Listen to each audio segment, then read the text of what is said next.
Welcome to my wonderful presentation. The rest of my group bailed on me, so you're stuck with just me. But I've got this topic of the old world versus the new world, and I'm thinking about that as the idea of basically what is an American and what's un-American or non-American or whatever. And so, as you know, I've chosen this idea of the Amish and assimilation, or the Amish is my focus, and I want to use the idea of assimilation here in the next couple of minutes as we talk about this. Okay, now you may be sitting there going, assimilation. I've heard that word, but what does it mean? That's okay. First, though, let's think about the Amish. Hopefully, you watched the little video. If you didn't, you're ahead of yourself. But I'd like you to think about these things. Name something in the Amish lifestyle that you think that sounds like a really cool idea, or I might kind of like that. Maybe I'd like driving a bunch of draft horses and plowing a field or something like that. Maybe I'd like to grow a beard with no mustache. I don't know. Okay, got something? Now, name something in Amish lifestyle that you believe non-Amish people might have a right to resent. Okay, what would that be? Or name something that non-Amish might just find irritating. Now you're maybe sitting there thinking, I'm a really tolerant person. I don't let anything bother me. They want to live the way they live. That's fine. Okay, let me give you this. You're on a 2-lane road. It's country road. It's not very wide. There's snow, and so it's even narrower, and there's no place to go on the sides. And it's fairly busy coming the other way. Okay, and there's a buggy in front of you, and he's going 6 miles an hour, as fast as that little horse can go without dying. But 6 miles an hour. You won't find that irritating, right? Right. You're the person that when somebody's only going 5 miles over the speed limit, you're going, come on, hurry up! Right? Yeah. But there are things when you live with people or around people that you're going to find irritating. For example, let's say you've got the Amish family next door, and they keep coming over and wanting to borrow your phone. Well, the first time, big deal. Right? Second time, yeah, okay. After a while, that goes beyond irritating, right? You kind of resent it. You're like, hey, I pay a phone bill here. Why am I letting you use my phone? Why don't you just get a phone if you're going to use the phone all the time? Okay. What do you understand assimilation to mean? Here's a little comic for you. We're a very tolerant society, but if you don't behave like us, you can go back to where you bloody hell came from. I didn't say that, did I? Sorry. He didn't say that. How about this? Lady Liberty stirring the melting pot of all the different nationalities with a big spoon called equal rights. And you've got, isn't that nice down here? Oh, look here. Here's a little German guy with his spiky helmet, and the French guy next to him's got his arm around him, and this is 18, I think it says 89. And this is like right around the time of the Franco-Prussian War. Isn't that nice? Equal rights on a spoon lead to citizenship and French people loving German people. It's amazing. We haven't called him the Irish guy down here yet, but it's coming. It's coming. He just looks completely berserk. Anyway, 3 definitions of assimilate. These came from Webster's dictionary. Number 1, to learn something so that it is fully understood and can be used. Now, in that regard, I think the Amish have assimilated.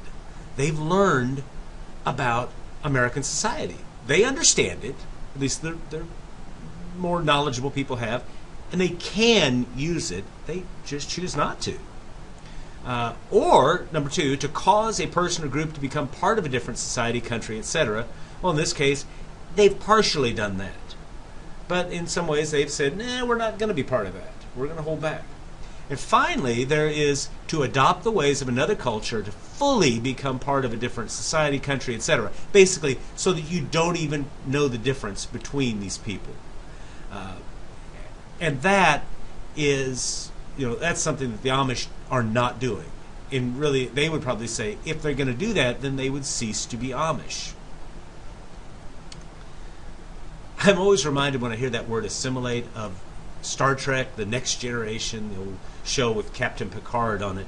and the Borg. And the Borg were these bad guys who were human, but they put all these like robotic extensions and implants onto people, and they communicated and controlled each other from a central control through wireless networks, and they were pretty awesome stuff. But they would say, "Resistance is futile. You will be assimilated," and it just seemed like impossible that you could possibly resist the Borg. They were going to take you in and make you Borg. Maybe that's what America tries to do to people. I don't know. What do you make of this? This is from one of the readings. Groups that can assimilate aren't protected by the courts. This is what Kenji Yoshino writes in an article to be published in the Yale Law Review. He says, they're not protected because they are thought to be able to engage in the self-help of assimilation. Now, if I understand that right, he's saying basically, if you're female, we'll protect you because you can't help being female, right? If you're Albanian, we'll protect you because you can't help where you were born, right? If you are ugly, we'll protect you. You can't help that. But we don't protect, let's say, Amish, because, well, they could decide to stop being Amish. Or we don't protect people who smell bad because, well, they could take a bath. Now, I don't know if I really agree with him. I'm not sure that's really true. But well, it's something to think about, again, to see whether you think it's true or not. Maybe he's got a point. You look at me, you see, oh, I'm in this kind of, let's see, male, heterosexual, white, and well, golly darn, there was something else. I don't know. Protestant, that was it. I'm about as middle. I'm the group that is always supposed to be trying to get everybody to assimilate to me. So, maybe I'm short-sighted on this. I don't know. Now, think about this with yourself, because there's probably nobody else there for you to think about it with. Name something that you or your family have chosen to do or not to do in order to assimilate better into some level of society where you live. For example, maybe you would like to make moonshine in your backyard, but because the homeowners association would frown on that, you've chosen not to. And then on the other hand, name something that you've chosen not to change that sometimes causes some friction or misunderstanding or weird looks. For example, this is a serious one. My daughter's dating a guy who his family does not celebrate Christmas. They are of a Christian background, but they believe that Christmas is a pagan holiday, and they're not going to celebrate Christmas. And so they get some of the weirdest responses, and people just think, oh, what is wrong with you? I mean, my goodness, it's Santa Claus and everything like that. And you can imagine if you were Muslim or if you were Jewish, and some of you probably are, then you probably are saying, yeah, we understand that. We understand that completely. You feel weird. You feel left out, okay? But, and maybe it would seem like, well, maybe it would just be easier to celebrate that holiday. Maybe if I were, in Saudi Arabia or something, it would be easier to just do the whole Ramadan thing. But, we generally choose some things that we're just saying, no, we're not going to do that. That's what I'm looking for. Where have you chosen to conform? Where have you chosen not to conform?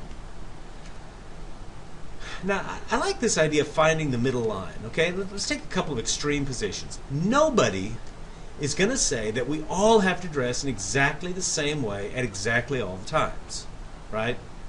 That's just not, we're all going to wear black head to toe, and it's got to be these certain things, and, no, nobody's doing that.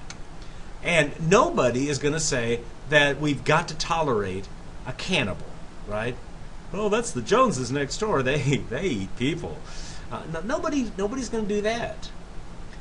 But where in between those extremes do we draw the line? I mean, for example, we don't all dress the same way, but there are some ways you could dress, or not dress at all, that would not be tolerated, or at least you'd get a lot of pushback.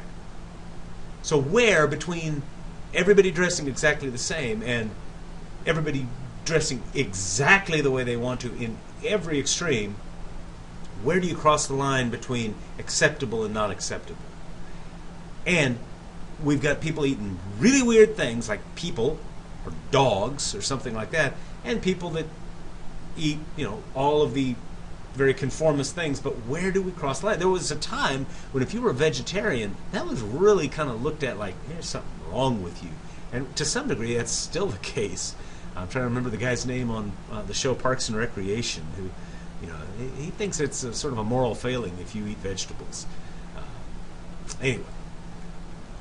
Now, again, something to think about. How much should I, as an individual, conform or assimilate to the expectations and norms of the larger community?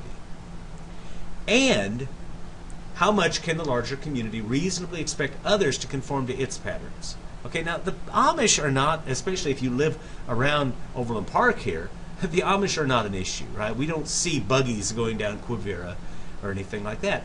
But we do have these groups and expectations of people conforming. How much is reasonable to ask people to conform, and how much should I go toward conformity to be reasonable? That's where I want to. What I'd like to spend some time talking about. Not about the Amish necessarily. They're a means to an end, but to talk about this whole idea of conformity and assimilation, and just how much should you have to do, and should you do to be reasonable, and all of that. Okay, that's my presentation. I'm going to hush up now. We've got some writing to do, a quiz which I think you should have already taken, but if you haven't, get back and do those, and there are readings also that you hopefully have already done, but if you haven't done those, go back and do them. Okay, I'm going to stop.